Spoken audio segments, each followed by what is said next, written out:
So you're interested in hybrid training, but you're not sure how to set it up. Well, you came to the right place, because in this video, we're gonna be going over how to set up your hybrid training schedule, how many days a week you should be training. We're gonna talk about how to scale it for your particular experience level. I'm also gonna be giving you 3 free templates that you can use. I'm gonna go for a quick run, and then when I get back, let's get it.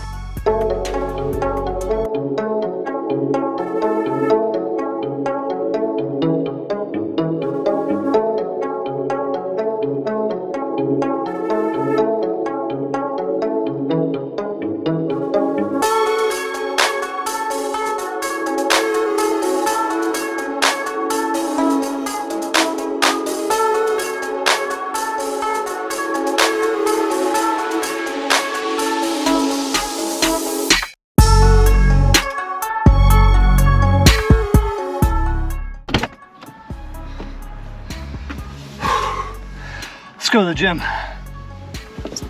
What a great opportunity to talk about setting up your hybrid training and schedule and all that stuff. So before we do any of that, it's really important that we choose the priority. Pick the thing that matters the most in your hybrid training. You want to be able to run a mile without stopping. Running a mile without stopping, that's your priority for your hybrid training. If you've never squatted your body weight before, then squatting your body weight, that's your #1 priority. So pick your #1 priority first. Then you need to choose a time frame for that priority.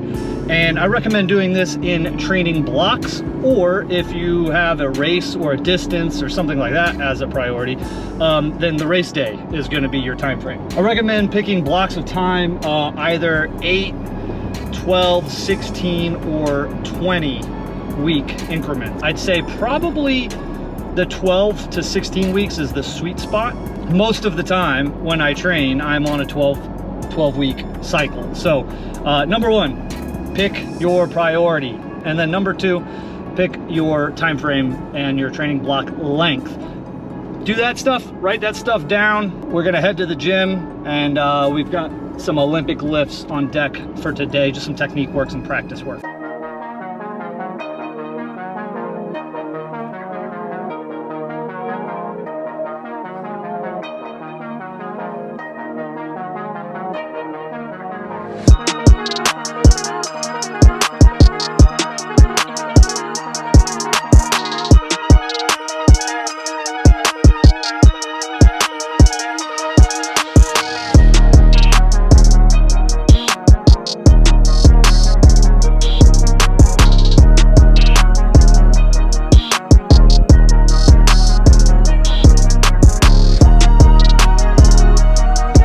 Now that you've got your priority set and your time frame of when you want to go after that priority goal, let's look at how many times a week should you be training.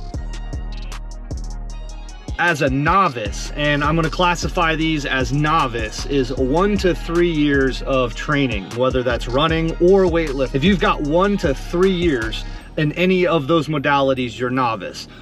My recommendation for hybrid training is going to be 3 to 4 days per week. Next up is intermediate. So this is where you've been training from that 3 to 5 year mark, and you've probably accumulated an injury here or there. You know about your body, you know how to stretch, you know about mobility. We're gonna be going anywhere from 4 to 5 times per week. And our last category is our experienced guys and gals out there. This is 5+ years. You've been at it for 5+ years. You've got plenty of experience. You know your body well. You know how to rest, recover. You know how to hydrate. You know how to prioritize your nutrition. These are all important factors, because we're gonna be going 5 to 6 times a week. Being highly tuned to your body and being really self-aware as far as your recovery goes, as far as your nutrition goes, is highly important, and gets more important the further we go down this scale: novice, intermediate, and advanced, or experienced, I should say. Okay, so you're looking at this schedule and you're like, holy crap, that's a lot. I'm running, I'm lifting, you got a lot going on. How do I prevent overtraining? How do I stop my body from just breaking down and accruing injuries constantly? The first one is going to be, obviously, make sure that we're recovering properly and taking a rest day, at least one full day of nothing. It could be active rest. You can walk, you can go to the park, you can hike, you can do things that keep your body moving. You don't have to sit on the couch, but you want to make sure that it's a full rest day. Next up on making sure we're not overtraining is not scheduling your runs and your lifts on the same day. I understand everyone's schedule is different. Things are going to be moved around. It happens to me all the time where I have to end up lifting on a run day or run on a lift day. If that does happen, try to make your run on upper body lift days, and that is it. Do not put your run on a lower body day. It's just going to wipe you out. Your legs are going to be super fatigued, and you're just asking for injuries down the road. If you can, keep your lift and your run days separate. Next up is hydration. You're gonna lose a lot of sweat, especially depending on where you live. If you're in Florida, forget about it. You're training during the summer, you're easily losing a liter an hour. Between running, endurance training outside, and then also in the gym, lifting, probably lifting for an hour, maybe 2 hours, depending on your program.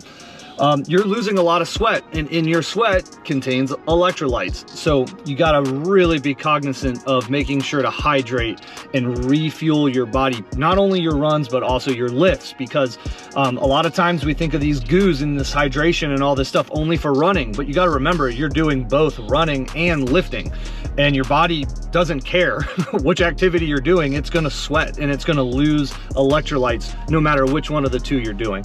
So to prevent overtraining, make sure that you're staying absolutely hydrated.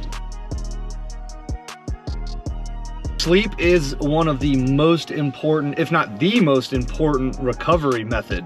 That's where our body does all of its recovery and building. If you're not tracking your sleep, or you're not absolutely for sure that you're waking up recovered every day, I would highly recommend getting some type of sleep tracker. I mean, if you own an Apple Watch or a Garmin or a Fitbit or a Samsung smartwatch, any of these watches, almost everything now tracks your sleep. Even if you don't wear it all the time, just wear it for consistent 2 weeks.